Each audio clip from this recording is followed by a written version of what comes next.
Qu'est-ce qu'un accompagnement avec la médiumnité?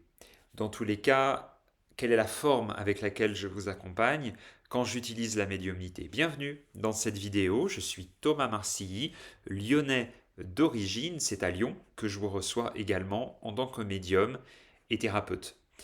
Je me suis reconverti professionnellement en 2010 pour pleinement répondre à cet appel intérieur qui vient toucher beaucoup d'entre nous.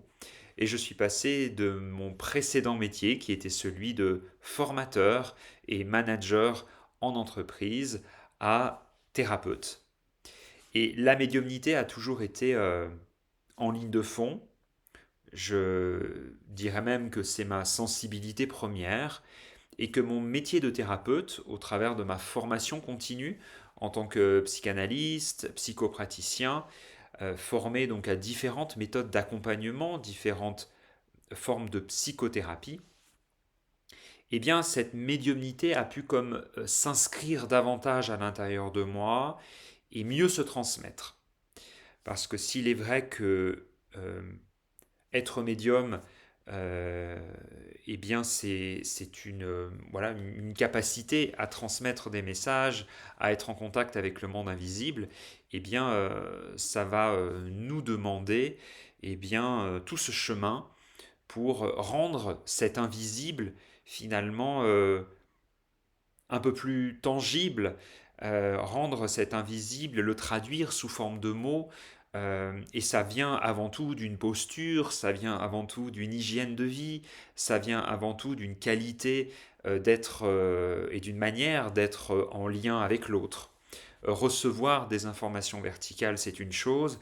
Comment les transmettre dans la relation à l'autre et dans l'horizontalité, ça a été pour moi un parcours de 40 ans, certes de 40 années de vie, mais plus principalement de 10 années à l'intérieur desquelles j'ai vraiment utilisé, entre guillemets, mon métier de thérapeute pour euh, appréhender ma médiumnité. Et puis il s'est passé des transformations, d'autres transformations dans ma vie qui ont fait que cette médiumnité, elle s'est imposée à moi, elle a demandé à être au premier plan. Je le comprends aussi tout simplement parce que être médium, c'est une de mes missions, c'est une de mes fonctions ici sur Terre et que de l'accepter, ce n'est pas négociable. Donc ça a été tout un chemin qui un jour s'est complètement autorisé.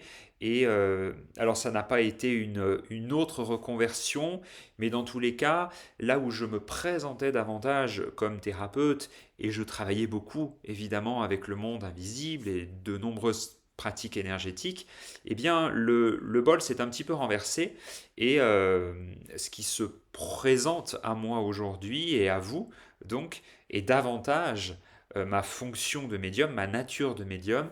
Et ce que je trouve intéressant, et comme je l'expérimente aujourd'hui, c'est que tout cela est soutenu et canalisé aussi par ma fonction de thérapeute et mon métier de thérapeute qui m'accompagne depuis plus de 10 ans maintenant. Donc un accompagnement avec la médiumnité, évidemment, il peut être de manière très ponctuelle, à la carte, en ce qui concerne, par exemple, un lien que vous voulez entretenir ou aborder avec une personne de votre entourage qui est décédée, par exemple. Donc il est vrai que le rôle du médium, de manière très première et basique, va être celui de transmettre d'être un intermédiaire entre le monde de l'au-delà et la réalité de la vie, ici-bas. Et donc ça, c'est une chose, et c'est déjà une fonction en soi très noble et très importante. Euh, L'accompagnement, comme je le comprends et comment il se dessine à l'intérieur de moi, c'est un accompagnement où la dimension de votre invisible, de la manière dont vous êtes connecté à votre âme, à vos guides, à vos ancêtres, à vos ressources familiales. Euh, et je pourrais appeler cela votre dimension spirituelle et toutes les natures de votre dimension. Eh bien, mon accompagnement va particulièrement soutenir cela.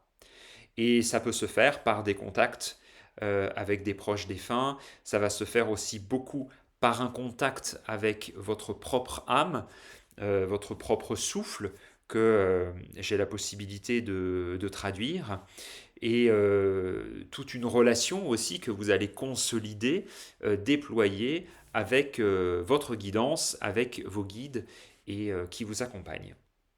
Donc c'est tout cela que je mets en place dans un accompagnement où la médiumnité va être au centre et où la thérapie, au travers de certaines pratiques parfois, au travers de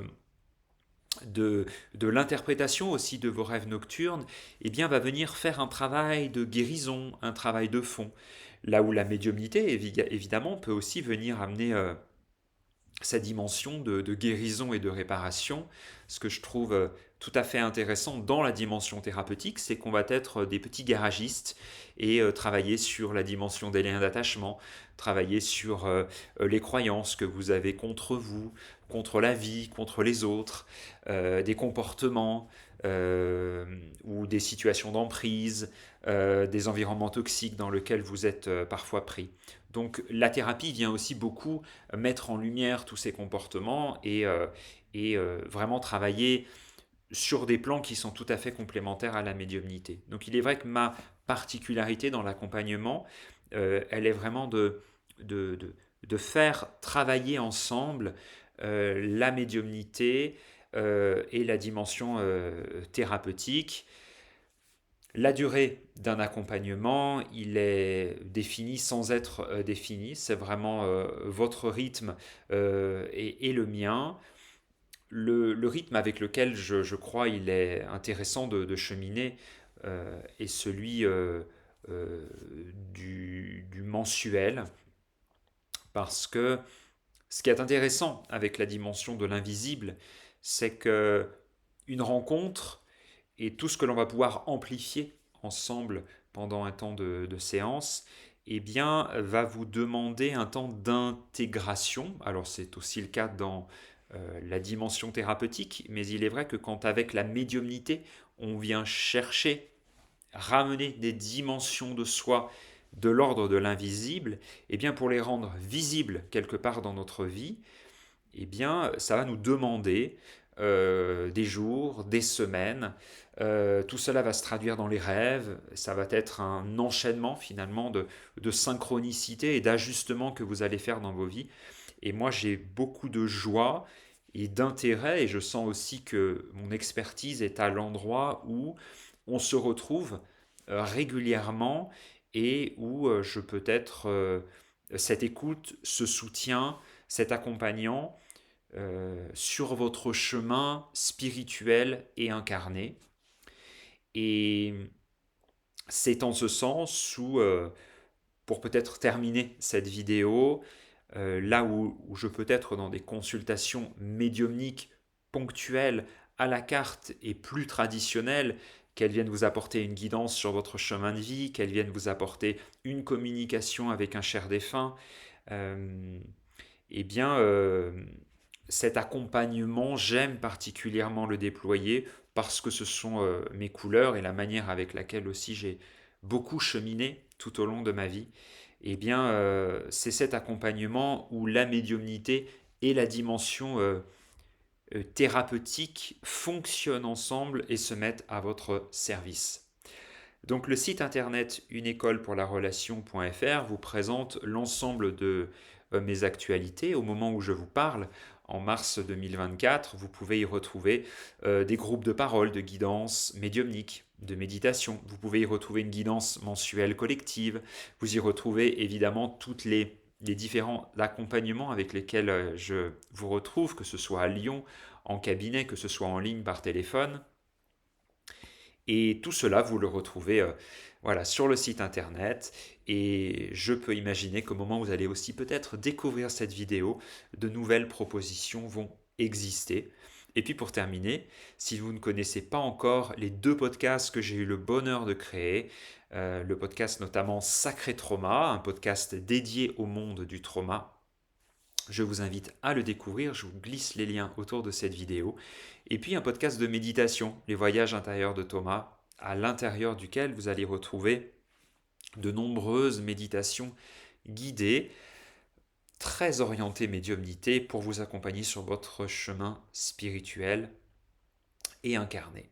Voilà, je pense avoir dit l'essentiel de ce que je voulais vous transmettre aujourd'hui. À très bientôt pour une nouvelle vidéo. Merci.